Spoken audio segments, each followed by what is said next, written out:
I have a podcast clip agency. I also have an AI voice clip agency. Grew it to 450,000 followers. I think we got them 300 million views of organic views. And it was really Harry Stebbings that was our first big break. Started this TikTok fan account and it went huge, got in touch with the All In Pod. And now that unofficial TikTok account turned into the official TikTok account for the All In Podcast.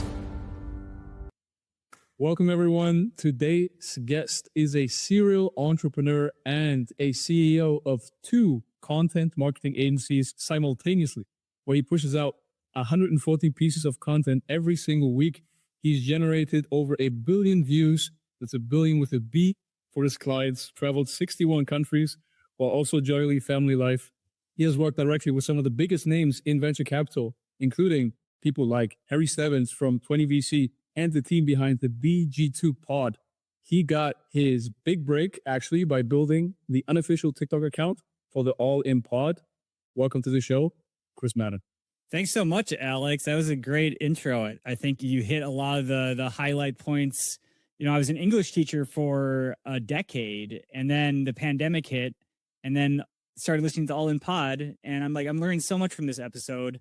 Why don't I continue my teaching through short form video and teach people what I'm learning in these short clips? And started this TikTok fan account, and it went huge, got in touch with the All In Pod. And now that unofficial TikTok account turned into the official TikTok account for the All In Podcast. Yeah, that's definitely what started this new phase in my career and life. I was going to ask that anyways. I was afraid, first and foremost, that I forgot something because there is a lot to mention. But now that you touch on it, I was very interested in how you did get your start. You started off as an English teacher. What do you feel like was your moment where you decided to go all into a new venture? And what was that venture at the time? I've always been an entrepreneur at heart. Probably got it from my dad, who had lots of entrepreneurial ventures when I was a kid, from trying to have a chicken coop in the attic of our house and selling chickens. That was a failed enterprise, and trying to grow pumpkins to win the Minnesota State Fair largest pumpkin prize. And then those unsuccessful ones, but then it was Amazon book selling that was the first one that actually hit, where this was before smartphones, and we would go to rummage sales and garage sales and find books that were worth more on Amazon and buy them cheap and sell them high on the internet. And that was our first kind of taste of like, oh, this is a business that worked, that is successful. And that was before I left the country to go teach English abroad. So that was back in college. And I've always had a bug to travel and to experience culture from different perspectives. That's why I went abroad to teach English and ended up really liking it. It's a very rewarding career, teaching and having that like direct impact on people's lives. And the change was the pandemic, which changed a lot of people's lives. I was actually teaching and living in China at the time with my wife.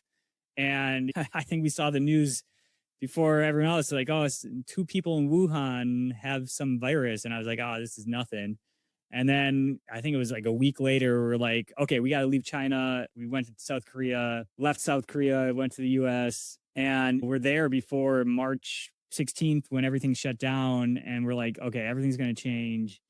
And yeah, I spent the lockdown in America. Everyone's looking for things to do, and started listening to podcasts. And that was really something about knowing what TikTok was like in China and knowing that there was something here with this short form. And then also this like insight into the All In Podcast is 4 billionaires talking about their trade, which is venture capital, startups, and technology. And it was like this window into this world that I had no idea or grasp of, really, and certainly not such insight. And I was learning so much. And I was like, okay, they're not doing short form.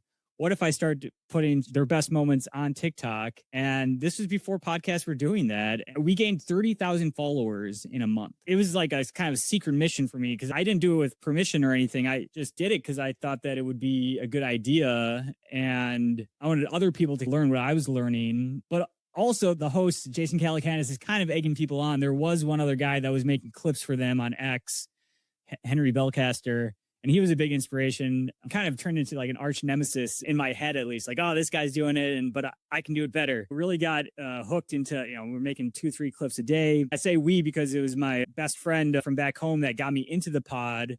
and he started making clips too. And then posting not only on TikTok, but X. And then Jason Calacanis reached out to us and was like, "Are you human? Who are you?" All of a sudden, I'm in direct communication with the host of this podcast that I love. And they gave us the green light to keep going. And we kind of use that as like a sample case of what we can do for other VCs and other business people. And it was really Harry Stebbings that was our first big break of he started doing videos with his audio podcast, wasn't making shorts. We started that thing from zero. We started up the account and it was me and my friend every day. We had a challenge to make a video and see who could get better views. And that competition really drove us to hone the trade and the skill of making podcast clips. And credit to Harry for letting us go wild with the hooks and the angles and not being like a helicopter host, you know? And so we really did great for him as well, too. And he was early on the trend. And I think still to this day is the biggest VC on TikTok. Yeah. I was going to ask, what was the conversation like with the guys from the All In Pod? It must have been crazy for them and for you. How long do you actually do the clipping for before they noticed, before they reached out? It was like within a month. I believe it was September 2021 that we started. And because we were posting not only on TikTok and X, and that's the key insight, is that X is great for the connections and like you can just at people and they might see it and they might respond. And so taking the clips we were posting on TikTok, but also posting them on X where they saw them, we ran the account for 3 years before they acquired it and grew it to 450,000 followers. I think we got them 300 million views of organic views off of TikTok. And how many of those people that discovered on TikTok, I've heard numerous cases of people telling me when I tell, oh, that's how I discovered the podcast, was from the TikTok shorts. And they go to the YouTube, they follow YouTube, they go to Apple Podcasts, they follow it there because of the short form discovery. And that's the key insight, is that it takes the short form to break into other people's feeds so people can be aware of your name, aware of your face, aware of your podcast. And we were just early on the trend, and now the secret's out. That's how you grow a podcast, is the short form. This full conversation right now, hopefully 100 people watch the whole thing. That'd be great. Maybe 1,000 if we're lucky. But if we can cut this up and put a good hook on it and people feel like this is valuable and they share with somebody, could get 100,000 views. And especially when you have a cross-platform strategy where you're not just posting on TikTok, you're posting on YouTube, you're posting on Instagram Reels, you're posting on connected to Facebook. You could even post on X and LinkedIn. And so it's that multi-platform with one piece of content that just really amplifies and magnifies the amount of reach that you can get. And this long form pod that we're doing, there might be 10 good clips in here that we can get out and just amplifies your reach and power of what you're trying to say. By the way, Chris, you were so gracious as to offer to clip up with your team this podcast as well. So I hope through that we absolutely amplify the reach of this. I guess because it is something, like you said, that a lot of podcast hosts do nowadays. What did you see were the big mistakes that they do when either filming a pod or clipping it up? That's a good question. With clips, it's always the beginning 3 seconds that's the most important. It's the framing of the clip. Like, people need to know what they're getting into, the context. That's really the biggest skill, is like where to start a clip and then how to frame it. Do you need to put an on-screen hook above head to help tease the payoff of what the viewer is going to learn here, or if it's humorous or if it's insightful, if it's educational? Also the copy involved as well. I think the main thing is that people aren't doing enough of it, that there is basically, if you're doing a podcast, there's going to be interesting things that come out of it. Are you getting those nuggets and getting it into short form to package them? Each clip is a different thing that you've got to get out there. The whole production from idea to distribution is a long process. And to do that well, just takes some work. And you've got this orange, you're not squeezing it well enough for the clips. And then you're not framing it well enough when you do them. I remember when we first talked, Chris, and I mentioned that we do X, we do IG, and we do TikTok, but not YouTube Shorts. You were like, Alex, what the heck are you doing? Why are you not squeezing that orange? There's so much left out there, and left on the table, and I agree. Would you say that, because especially you come from that kind of space, would you say that every founder or somebody who has built a product should make content, especially a podcast, and then, of course, clip it up? And if so, why? I think every founder should be going direct. Every founder needs to take social media extremely seriously. You need to consider yourself a brand. I know that sounds weird for some people to say that your name and your profile is a brand, but it's just the way it is that when you create these social media accounts, the first thing people are seeing is your name, your profile picture, your bio. Like you really need to think about those things and then take it seriously with getting content out there on the format in text, but it's video. Turn on your camera and talk to the camera. You don't need a podcast.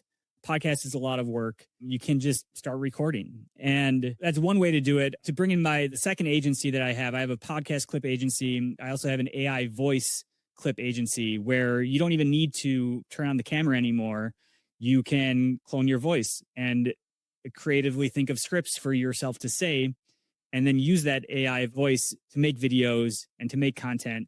And that's what I'm doing every day with my own brand, teaching tech news, get 2 to 3 pieces of content out a day. Usually it's breaking news within 24, 48 hours.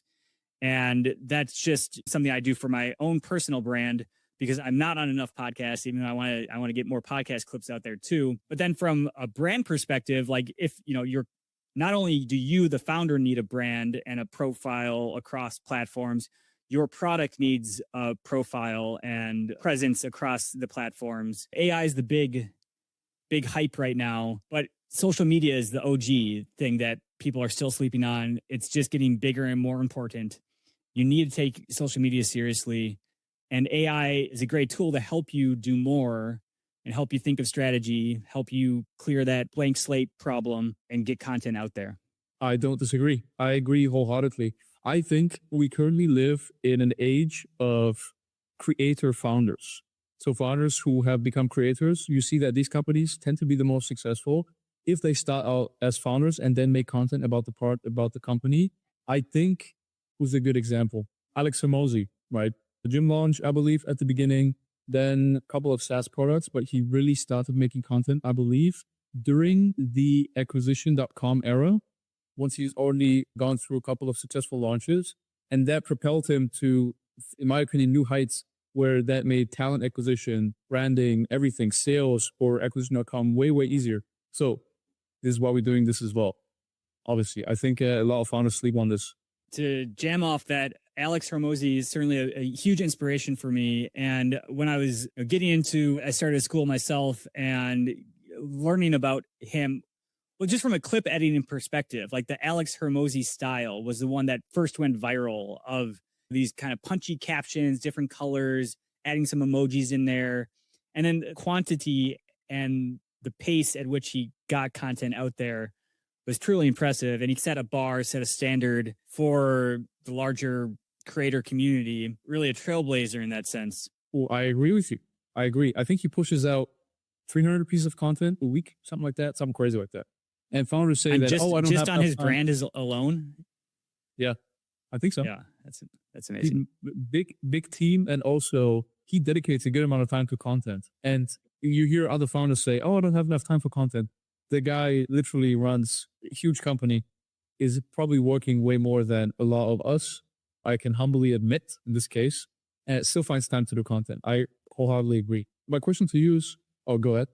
We're talking about the Alex Hormozi style, and Alex Hormozi gets all the credit. But really, and I'm sure he'd be the first to say this, it's the editing team and the people behind his brand that should get the credit, because they're the ones that are doing the hard work and the positioning, the edits, the publishing, the copywriting.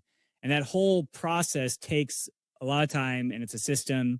And that's what creators and founders and entrepreneurs is, that you need a mini media production studio behind you to do this. And you can figure out how to do it yourself. You should hire somebody to do that for you so you can focus on the more important aspects of your business, growing the product, networking, getting more clients, getting more revenue.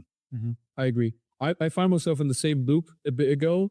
If you don't know, my business partner, she does a lot of content. She has grown massively on Instagram. Gloria, right? 200,000 some on Instagram, has made a big push on content. And I was always pushing it off.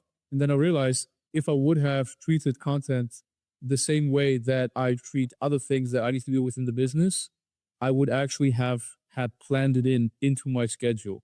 And because I didn't plan it in, I was continuously pushing it off. Nothing got done.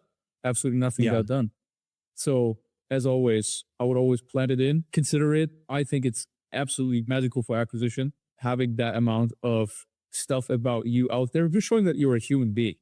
I don't know. I think that's nowadays pretty important, in my opinion. Authenticity is the number one thing. People want to know that you're human, that you care, that you are reviewing your work, you're putting thought into your work, definitely. That your unique story, your unique personality is what people connect to. On that note, though, human versus AI, you're saying that a second agency pushes out AI voice clips of you yourself. What is going to happen with clipping in the next whatever amount of years if AI keeps going this way? Is it going to die out? Is AI going to take over clipping? AI is not going to take over clipping. There always needs to be a human reviewing what goes out and what the AI is presenting to the world. In my opinion, if you're going to do it well, there are accounts out there that will just publish what the AI is prepared. I don't think they do that well. I don't think that the viral hits that we get on our channels come from the human psychology, the human creativity of prepping it. And AI can be a tool. There's always going to be a human guiding that tool, in my view. AI voice certainly helps AI scripting, but it's still reviewed by a human. There will be some accounts that it's all AI, very possibly, but at the end of it, it's the brand, it's the accounts that you go back to. Anybody can just start up an account and put out AI created stuff, but why are people going to follow? Why are people going to come back? How are you going to make money off doing that? Which is ultimately the thing that is going to make what you're doing sustainable. You mean making money off the actual content? Making money off the content, or that it's a tool for you to get distribution and get known to make money with your main business or offer services to other people. For me right now, I've been doing the AI voice for 8 months, gained at about 1 million views a month. Now I aggregate across platforms with this content, growing 400, 500 followers a month. And that's all good. I mean, it really comes down to followers and view count, in my view, are the two most important metrics. And at what point, right now I'm making all this content of different companies, different products for free because I find it interesting and that's my content well. But at one point, can I get sponsorships or get paid to make videos about other people? That's the long-term play. And I'm not just trying to make money off my content. I'm using it as a way to get known so that people can use my other services, maybe do AI voice content for themselves or their company, or they've got a podcast and they want great clips out, or their CEO goes on podcasts and they want great clips of that made. That's our forte. That's what my agencies do. Me building my own personal brand is just a way to get better reach. You mentioned reach as well, and that you grow, 1 million views a month. That made me think of our counterpart, because I guess for a little bit of context here, majority of the viewers are probably going to be creators of this podcast because we have a huge community. There's going to be a mix of both, definitely founders and creators, but I think majority is going to be creators anyways, because we have a big community of that. It made me think of our counterpart, which at the moment is the same kind of view impression-based content. I don't know if you know much about it.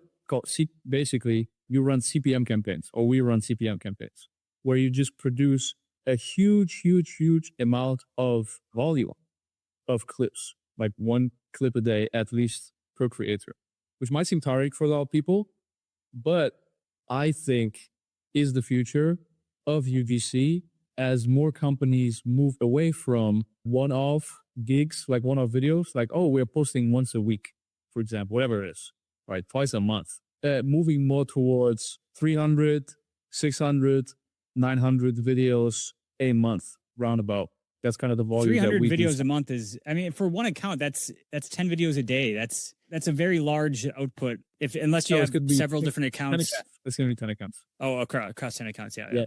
No, one creator is help posting 10 videos a day. It's like one creator posting once a day, but then you have 10 of them or 20 of them or 30 of them. That's how you get up to those numbers. We go into the topic of attention economy at this point, where it was like companies who think that posting once a week or twice a week is good enough, probably not going to get the results that they look for. It's where you get into the big numbers, like, for example, multiple pieces a week is where you get the actual return. I think the trend is going shorter length, more volume, still needs to be valuable content. And because of the tools out there, because of AI as a creative aid, there shouldn't be a reason that you can't think of a unique piece of content every day to turn on your camera and film, or set up and make with an AI voice, and showcase your product to your main audience of UGC creators. I think it's super commendable that you're building a brand of yourself and you're putting your real self out there and you're showing up every day and doing the hard work. I used to do that.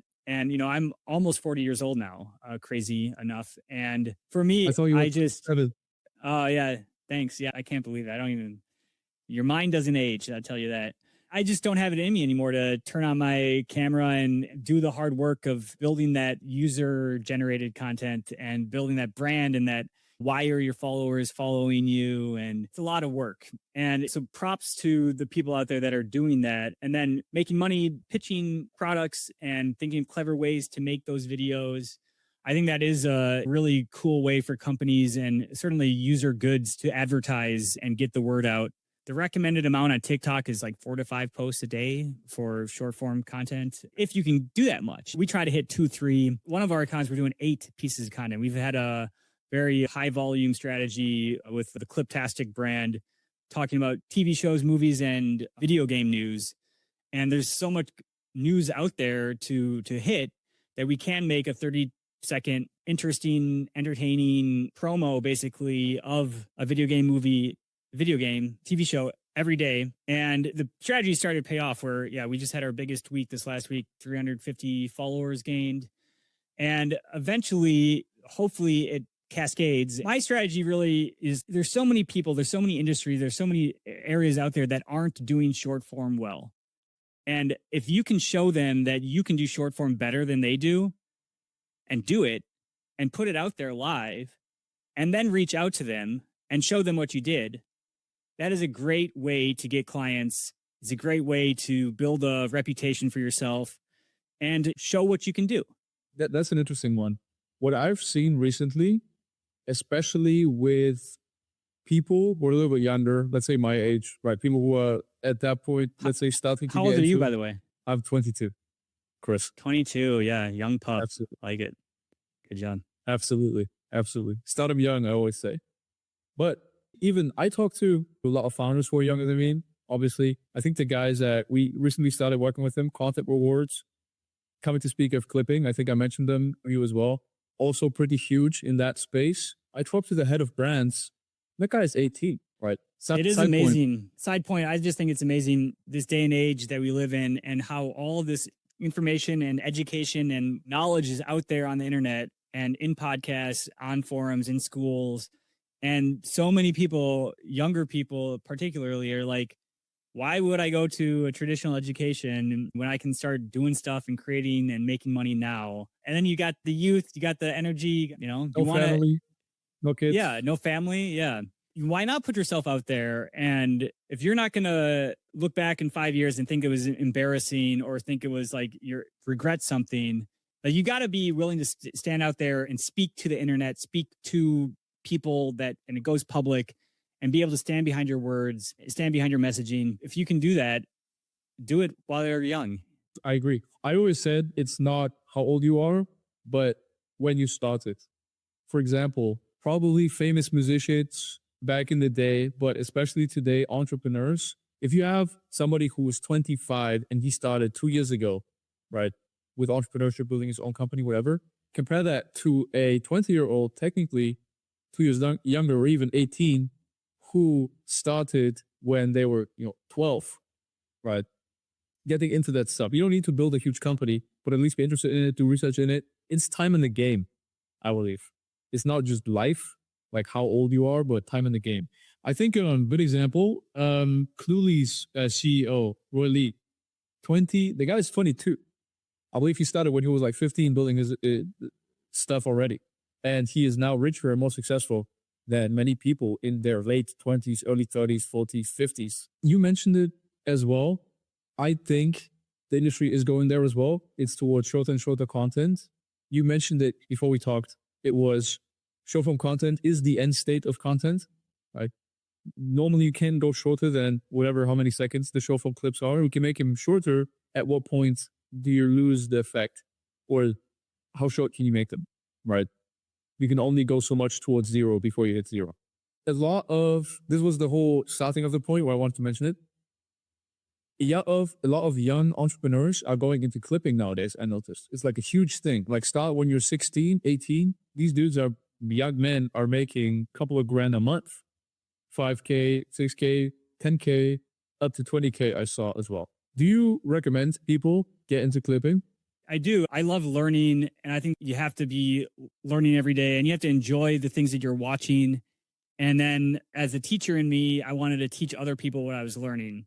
And so clipping was a great way to do that. I think it's very important that you actually care about the thing that you're clipping, or you think it's fun. I guess money is a good motivator if you have a client or you have somebody that you're going after. But generally, especially with our editors and directors and stuff, it's like we want to put people on it that actually care about the subject matter, actually want this stuff to go out there. So if you care about it and that craft of like, how am I going to get this amplified and reach a lot more people to have a positive benefit on their life? That's why I went into clipping. And I think if your motivation's in the right place, it is a great thing to do. And you've got the longevity there. I'll say about what's the one thing that is not changing in this day and age. It's the amount of time in a day, and it's the amount of time you can spend looking at something, thinking about something, paying attention to something. It's your attention.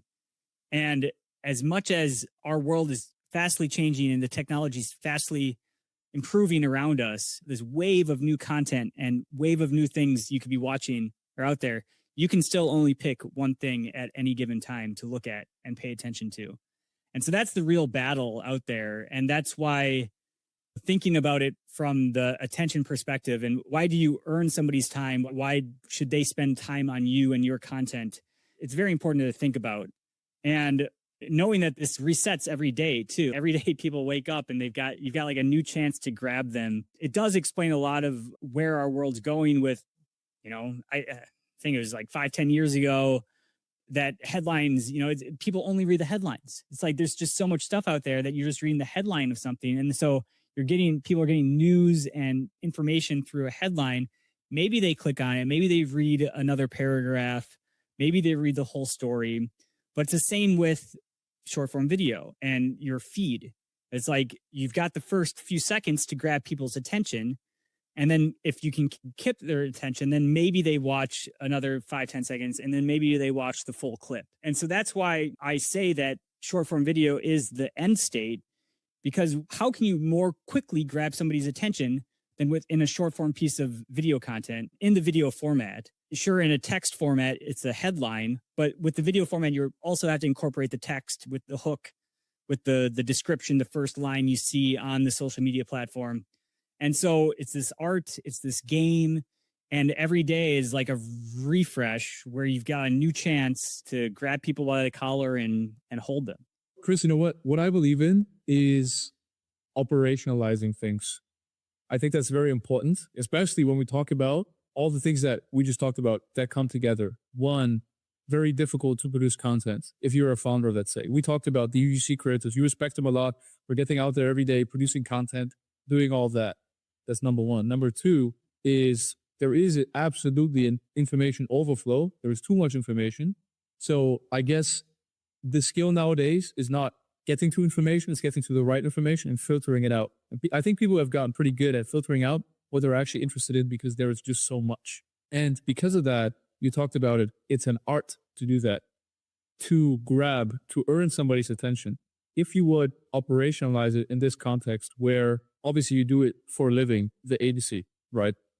If you would operationalize the production, considering that a lot of founders don't have the time, very difficult, and you need to earn somebody's attention because there's just so much stuff out there, how would you operationalize actually making a good clip, I guess? What does a production line look like if you would break it down?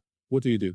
Sure, yeah, there's a lot of steps, and I'll focus on the podcast clipping versus the AI voice clipping. Still to this day, we watch the content ourselves, and you basically have note-taking. We use Notion. Now, I've done 10,000 plus of these, and it just stands out to you, the opening line, and like, oh, this is the start of a good hook. But then you don't really know if it's a good clip until there's an endpoint. And like sometimes they go off and it's like, oh, actually, it's not a good clip. If it can end succinctly enough where he makes his point succinctly and something is learned or it's something's entertaining, it's a complete story, then that's the endpoint.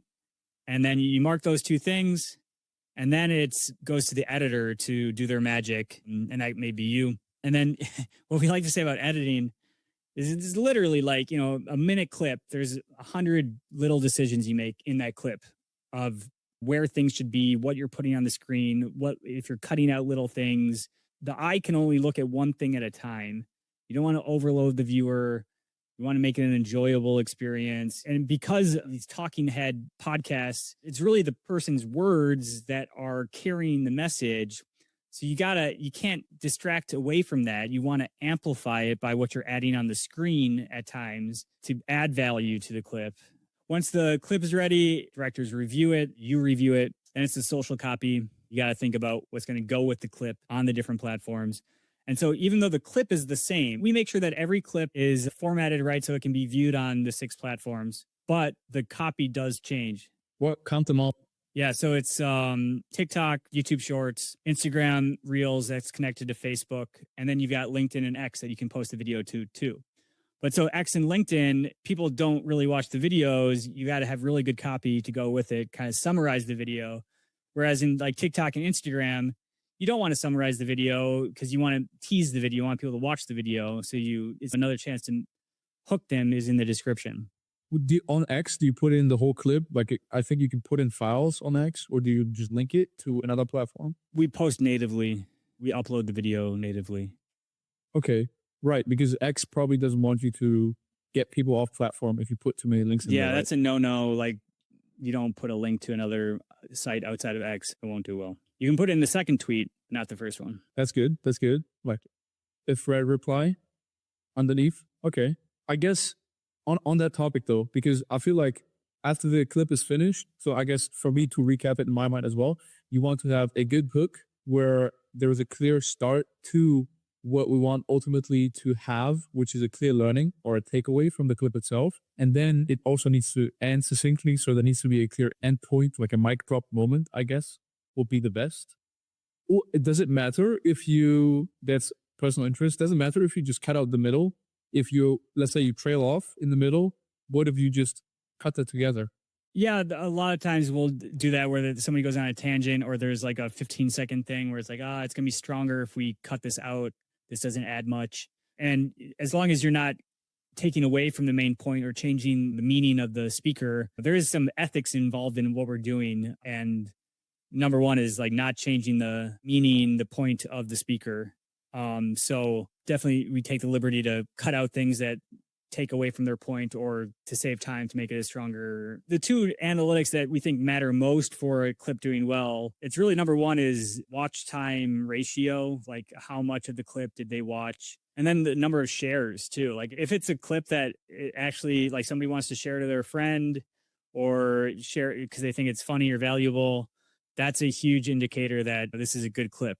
How do you know if something goes viral or will go viral? Is it just by the ratio of shares that you have?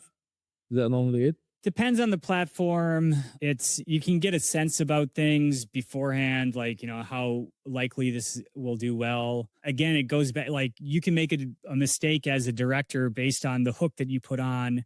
And if you don't think, a lot of times we're changing hooks last minute because we think of a better idea. And then there is a theory too, where you go back a week or two later and try a different hook, like change the video a little bit so it's different. The algorithm doesn't think it's the same clip.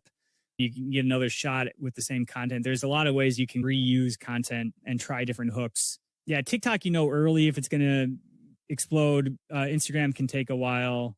YouTube can take a while. It could happen days later. Yeah, it's a bit of a black box. It's not like they're posting, but there's a lot of theories and you get a sense for it. And the algorithms update 3 times a year at least. So it's like you just got to keep experimenting and keep seeing what other people are doing too. You learn best practices, but you got to be adaptable as well. Mm-hmm. Yeah, that's an interesting tidbit, by the way. I didn't know that. You can change out the hook and then just reuse the content as a new piece without having to film something. Very interesting. Also, reusing content by cross-posting it What do you feel like is important? What do you look for platform to platform? What are the rules that you need to follow in order to make sure that your content performs optimally on each platform? We counted 6, I believe.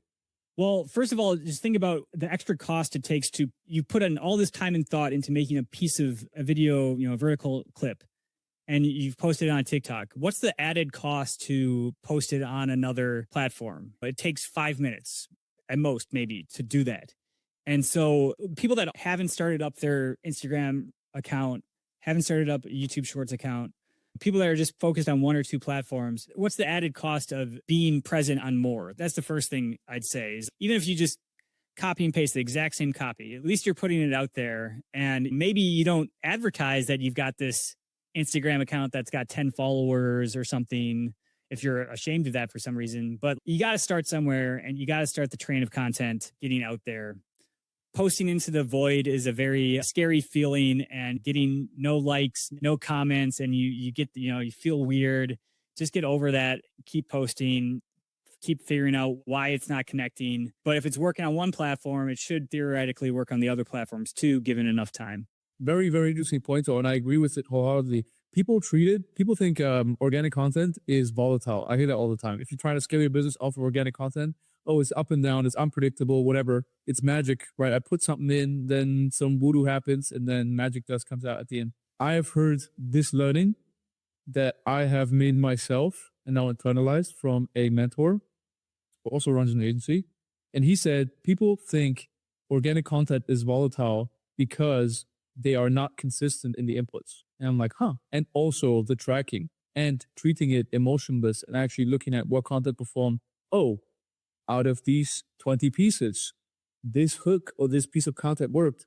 Why don't I just do more of that and do not only one piece a week, but double and triple down on that format, more volume, and then track the actual angles that worked, put it all on the spreadsheet, and then just do more of that. And I'm like, huh, makes sense. If your follower growth is growing at the end of the month, if you've gained followers, you're in the right direction. You have to stick at it. What you said there, when you find something that works, you double down on that and you do more of what works. And you have to get past that stage fright of putting yourself out there. And that's something I can say with my age, is that I don't have that anymore. I'm not afraid to just put myself out there and be present. And yeah, it's going to be interesting if I ever get to a stage where people are like willfully making clips of me for some reason without my approval, like what I've done with a lot of people. But if I was a UGC creator, you got to get creative and think about the angles and find your, what's going to do well, and that opening premise and the catchiness of the visuals, and keep playing around with that until something seems to work. I love like UGC. It's like, there's just a basket. And I think you showed me a website that does it. There's just a basket of like things that work, and like use cases from, even if you go 5-10 years ago and look at what worked then, try repeating that format, but in your own style with your own perspective. And that can and should work. And the realization that as you're getting started, you're not going to do well at first. It takes time. It'd be a miracle for things to post. Sometimes TikTok can surprise you with an early win. Some say that's the algorithm. They want to give you the boost too. They want to give you that dopamine hit. When I was doing this for the All In Pod, and you'd get 100,000 views and all these comments and all these notifications galore, and you get this huge rush. And after doing this for so long, you don't anymore. You still feel nice when you get a hit. It's like, oh, that's cool. It's the grind. It's the daily output. That we're putting out so many pieces of content, and every piece of content, another swing at the plate. But you get unlimited swings with organic content because it's free.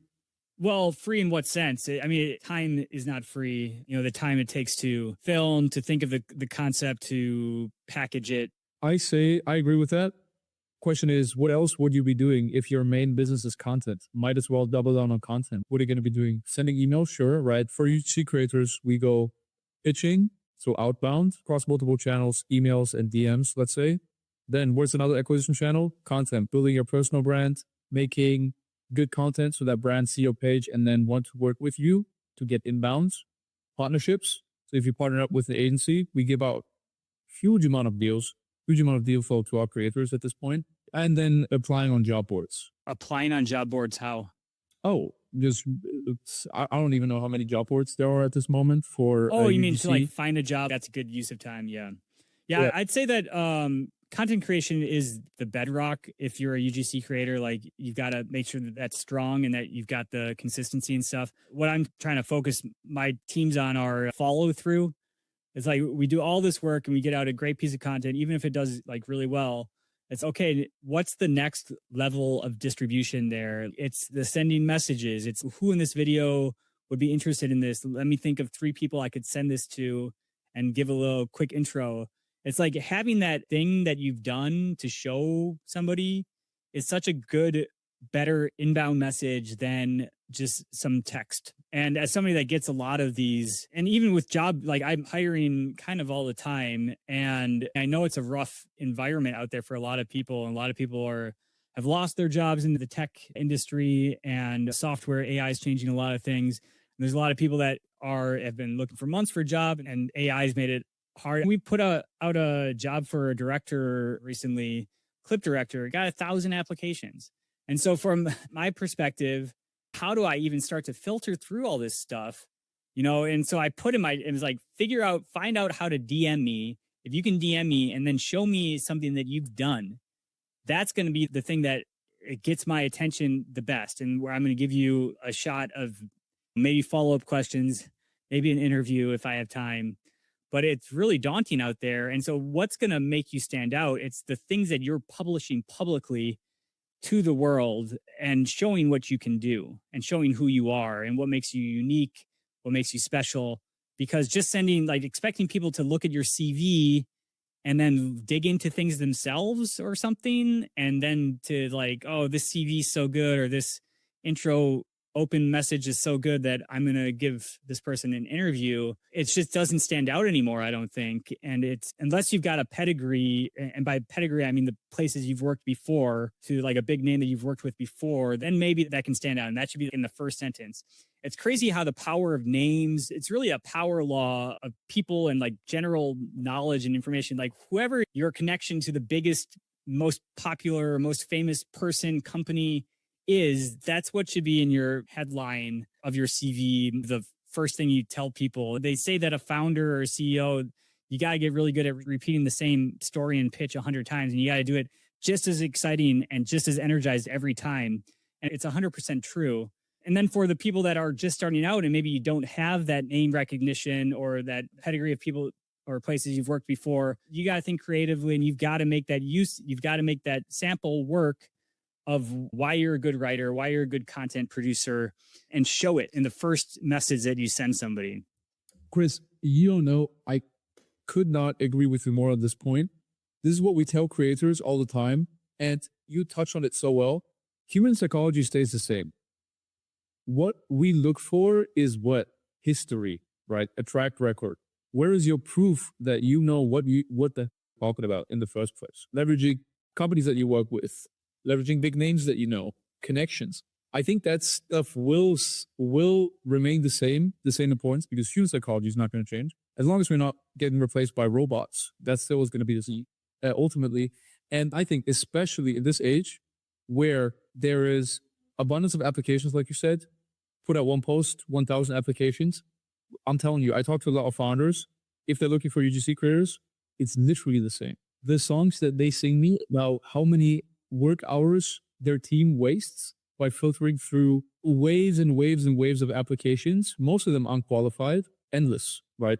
And so I think especially right now, and especially in an age of AI, where people are fearing their jobs to be replaced, or there is just, in general, an overabundance of supply, I guess, in some niches, the way you stand out is by the proof, by the things that you've done. Because here's the interesting part. I think many people don't realize this. They think, oh, I'm getting replaced by AI. Or by some dude that built an AI, if that dude and the AI doesn't have a backing of proof to show that what they did actually produced some sort of result, that stuff stays the same. So you're not getting replaced by that as long as you have proof and you have shown that you are valuable in producing a certain outcome, so to say.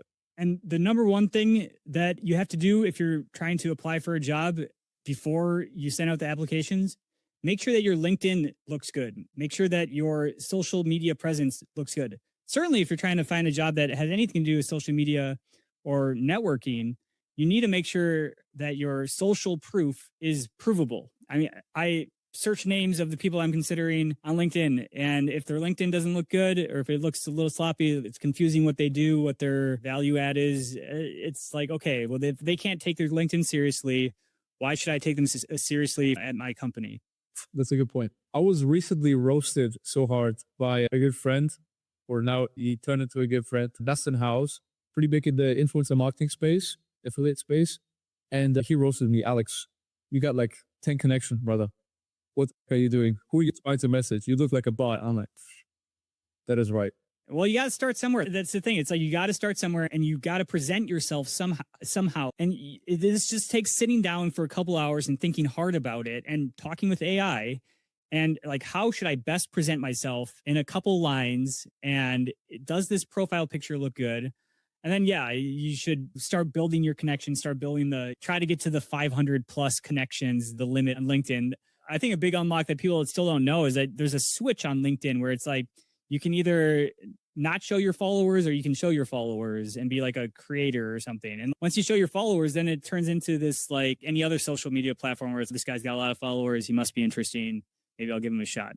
It's a relatively couple year new thing that LinkedIn's done and should turn it on if you're trying to grow a following. I wasn't aware. Well, at the beginning, you should turn it on and then you should turn it off at some point and actually show your followers if you have grown a good audience, let's say. Yeah, if you've got a small following and you don't want to show that you've got a small following. But again, everyone's got to start somewhere and everyone starts at zero, right? I agree. It's 500 now, by the way. I was told by Dustin that I need to get to 100 at least. It's 500 now. The bar has 500 raised. is the max that it'll show like 500 plus connections. Like, right. I think I checked out your LinkedIn and you're like 140 or something. Yeah. I know. Oh, does it not show more? Or does it show followers up until X amount and connections only shows 500? Connections, it shows up to 500, and then followers, it goes infinity, basically. So, okay, that's another bar, I guess, that we will reach. By the way, if you're not following me on LinkedIn and you're seeing this, you know what to do. I don't need to give anything else. Same for me, Chris Madden, come check me out. That's another thing. A lot of people try to think of brands for themselves or something, or like some other, like they think of a podcast and they think of some name and you're building this other brand, but really it's you that's giving that thing the energy, especially early on. I think it's way better that people just build a brand under their name. And that's why you should be able to find me on every platform, Chris Madden. Even though there's like 500 Chris Maddens, immediate short-term goal is just to be the best known Chris Madden out there. And so I should come up when you search the name. Absolutely. I wish that for you as well. Put in just Chris. Don't even need to put in the Madden. There's some dirt racer in South Carolina or something that's got a bunch of following. He rides dirt bikes for a living. The name Chris Madden, and maybe I'll meet him someday. Must be a Chris, cool we dude. got to take that over. We got to take him over. That's not acceptable. You got to be bigger. Yeah. I was going to say that as a last point. Chris, it was absolutely amazing speaking to you. I love what you do. And I think the stuff that you say is very inspiring. The journey that you went through, how you have built yourself up from where you were before English teacher, right, in China, then COVID happened, then pretty much doing work for free because of your love of the art. Because as you said, it is an art, whereas there's a lot of things that you need to look for in order to make it actually work. Where can people find you, Chris? We've briefly mentioned it. LinkedIn is one. My mission is to educate 1 million people daily in short form video through my own channels and through the clients that I represent. And I might be actually close with some of, if I were to add it all up. For my personal brand, I'm at 1 million every month. So I just got to 30x that to get to 1 million views a day. And it comes down to teaching. That was my profession. I still see it as my profession. I don't want to represent content that I feel is bad for the world, is a waste of time, harms people. I want to promote content and thoughts and people that are trying to help people, educate people, make people aware of what's going on in the world. I feel like so many people have their head down. They're not paying attention to all the changes that are happening every day. And all it takes is to stick your head up and start paying attention. And then all of a sudden you're at the same starting line as everyone else because things are changing so quickly that you just got to start paying attention and you're with everybody else. And that's how you prepare yourself for the future economically, livelihood wise, for yourself, for your family. And you can start helping out your community and your audience. That's why I do what I do. I just want to keep growing. As long as numbers are going up and to the right, I want to educate people as much as I can. You can find me Chris Madden. It's either Chris Madden _ or Chris Madden 365. Instagram, I will often post personal updates in my stories. Otherwise, I get content out every day on all the major platforms. Also, I'll just make a pitch for my 2 agencies if I could. Good Future Media is a podcast agency. We do full end post-production podcasting. We can help you we've launched several podcasts, do the whole brand identity, full episodes, clips. It's really clips that are our specialty and what set us apart from a lot of other people. We don't do AI generated clips. It's all human handcrafted clips and making sure that these clips are good. You don't really spend a lot of extra time and you get a lot more benefit. And we have a very unique value add strategy. We don't try to overwhelm the viewers, but we do add a lot of value and make our clips interesting. So you can find some of our work. Trading Places podcast is one of our clients right now. We have some clients that we can't disclose. One of our niche accounts is the Techno Optimist Prime on Instagram. It's grown pretty well recently and really just trying to update people on the leading techno optimists in the world and what's going on in the technology and AI space so people can be better prepared for their lives. Focusing on the venture capital, startup, tech ecosystem. That's what Good Future Media is about. Cliptastic is AI voiced content. And here's what I love about Cliptastic is the sky's really the limit as far as who we can help. Businesses, I find a lot of people that are past their UGC days where they don't have time to create content themselves. You don't need to anymore. You can have your voice be speaking for you. And as long as, it's on brand and in your niche, your audience should appreciate it. And especially for businesses that maybe don't have a figurehead, AI voice is the perfect solution to getting out consistent daily content. And so that's what we do at Cliptastic and would love to help you in any of your short form media needs. Just reach out to me on my personal accounts. LinkedIn's great.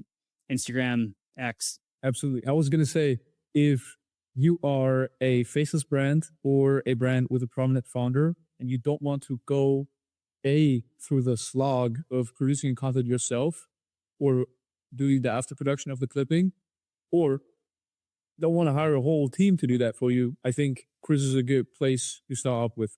I think Chris's agencies, I looked at your stuff as well.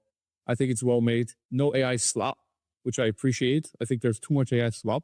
I get a little triggered by that word because we do use my AI voice is out there and everything. You're learning stuff from my content. You're getting information from my content, and AI is sure helping in the production of it. But it human edited, human reviewed content, every piece of it. And, the slop is the stuff that's mindless and harmful and not a good use of people's time. I agree. Thanks, Chris. I love that you do what you love and you believe in teaching what you find valuable and what you believe in as well in products, in teachings and learnings. Love that for you, man. Love what you do.